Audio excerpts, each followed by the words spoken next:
Hurricane season is upon us as we get into the middle to end of May, with the East Pacific hurricane season starting about a few days ago as of May 15th, and the Atlantic hurricane season starting at the end of the month into early next month starting on June 1st. So what are we expecting when it comes to hurricane season this year? Well, it's kind of a tale of two worlds, as we are expecting totally different numbers for the East Pacific and the Atlantic basins. So let's start off with the Atlantic here, and let's go through the number of storms that I'm expecting compared to our average. So in the Atlantic, usually we see around 14 named storms. That is, any storm that achieves tropical storm status is a named storm.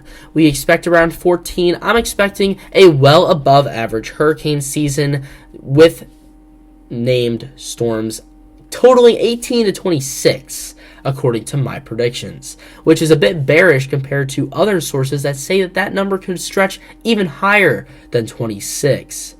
Now, when it comes to hurricanes and major hurricanes, these really need to get those warm waters and a lot of low wind shear environments in order to thrive in the Atlantic basin. And we usually see around 7 hurricanes and around 3 major hurricanes for the Atlantic hurricane season. Once again, we're expecting an above average hurricane season, and although we do expect a well above average hurricane season in terms of named storms, I'm not expecting a well above average number of hurricanes and major hurricanes, just due to how the Atlantic currently is in terms of sea surface temperatures. Typically, at the start of hurricane season, we see most of the named storms closer to home in the Caribbean, along the East Coast, in the Gulf of Mexico, then shifting into the main development region between Africa and the Lesser Antilles, starting around late June, early July, and stretching through September and even into October. But then as things start to work back towards home here with the east coast of the U.S., again becoming a hotspot, the Gulf of Mexico, and into the Caribbean Sea. So kind of switching things up throughout the season could have some impacts on hurricane season, although we are seeing currently the main development region of the Atlantic kind of warm right now, and it has been for a while. We are seeing sea surface temperatures well above average, even up to 2 degrees above average for this time of year, and we had this going on even during the winter as well, which affected winter storm season in the Northeast. We saw sea surface temperatures similar to that of July in January. So this is something that we've been watching, and it kind of boosted our total named storms last year, but not hurricanes and major hurricanes. So that's the one thing that I'm looking at here.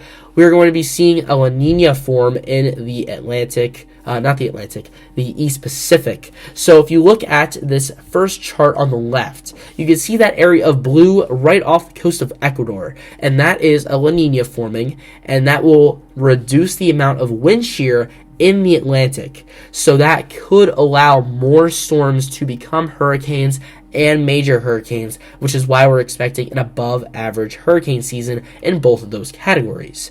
But if you look at the Atlantic, we're seeing those warmer than average temperatures. That is mostly going to boost the amount of total named storms. One thing of note here, we're currently in a warm phase of the Atlantic multi-decadal oscillation. So about every 40 years or so, the Atlantic switches from warmer sea surface temperatures to cooler sea surface temperatures. And right now we're in that period of warmer sea surface temperatures. And we've been in this period for about 20 years. So we're kind of around that peak of the AMO, the Atlantic multi-decadal oscillation, and we're also seeing that La Nina shift. So this kind of will all culminate together to see more named storms, which is why some other sources are very bullish on this Atlantic hurricane season. I'm a bit more refined when it comes to that. I don't think we're going to be seeing more than 30 storms, but it is definitely within the realm of possibilities that we see 30 named storms this season. one thing that we are going to be seeing is that La Nina strengthening throughout the hurricane season, which is also going to add to that late season push. I don't think that we're going to start off very active in the Atlantic hurricane season, but the very tail end, especially the main development region, as we get into the peak of hurricane season, will be especially active this year. So as we move into the East Pacific now, let's take a look at what we expect for the averages in the East Pacific. So usually the East Pacific is a little bit more active than the Atlantic, with 15 named storms compared to 14, with 8 hurricanes compared to 7, and with 4 major hurricanes compared to 3 in the Atlantic. But these two kind of trade off, usually based on La Nina and El Nino, which is the El Nino Southern Oscillation. It kind of goes back and forth. Now, since we're going to be seeing a La Nina this year and lower amounts of wind shear in the Atlantic Basin, that has the inverse effect on the East Pacific. We're going to be seeing more likely that we're going to be seeing higher than average wind shear in the East Pacific this year, and that's going to affect especially hurricanes and major hurricanes. We're still seeing some of these sea surface temperatures still slightly above average in the East Pacific Basin as of right now. I do think that as La Nina strengthens, we are going to be seeing less overall activity in the East Pacific, so much of this hurricane season in the East Pacific might be front loaded.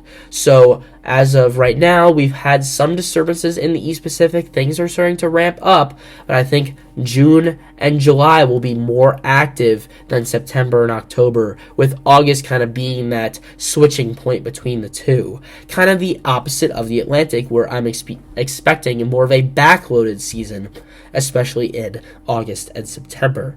So, what am I expecting for this hurricane season in the East Pacific? I'm expecting 12 to 18 named storms, so anything that achieves tropical storm strength, 12 to 18 named storms. Once we get up to hurricanes and major hurricanes, that's when I think we dip below average. That's mostly because that wind shear, as well as the fact that water takes a little bit longer to warm than land does. So we usually see the peak of our sea surface temperatures around August and September, instead of on land where our peak temperatures are in June, July, and August. So it's a bit delayed. And I think that as La Nina starts to ramp up into the latter half of this summer, we're going to be seeing more and more wind shear, and that will kind of impact the amount of storms that are able to achieve hurricane and major hurricane status. So although we are expecting an average hurricane season in terms of named storms, a below average number of hurricanes out of those named storms, 4 to 7 is what I'm expecting, just below average.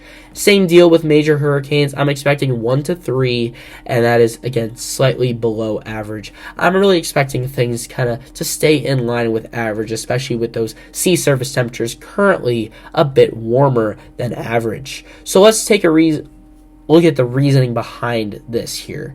And same 3 graphs here, just switching up where we're looking. So currently in the East Pacific Basin, which is just off the coast of Mexico and Central America in the East Pacific, we're seeing right around average with those sea surface temperatures, especially on the northern end of the basin, with around average, maybe a bit above average in the main area of the basin. So what will this do? I think that we'll be seeing a lot of storms coming off of Central America to start. Usually we see plenty of storms coming off of Guatemala and Honduras for this time of the year, and I think that will definitely happen this year. We'll be seeing plenty of named storms in that area, definitely to start off. But as La Nina, that little blotch of blue that's stemming off of Ecuador, starts to get stronger and stronger and stronger as we go on, things will start to take a dip in terms of that overall development as that wind shear starts to build and build and build, as well as those sea surface temperatures starting to get a bit cooler in the East Pacific. So overall, we're going to be seeing, again, a very front-loaded East Pacific hurricane season, a very back-loaded Atlantic hurricane season, which might be deceptive based on all of these outlooks that are coming out, especially in the Atlantic, of a very active hurricane season.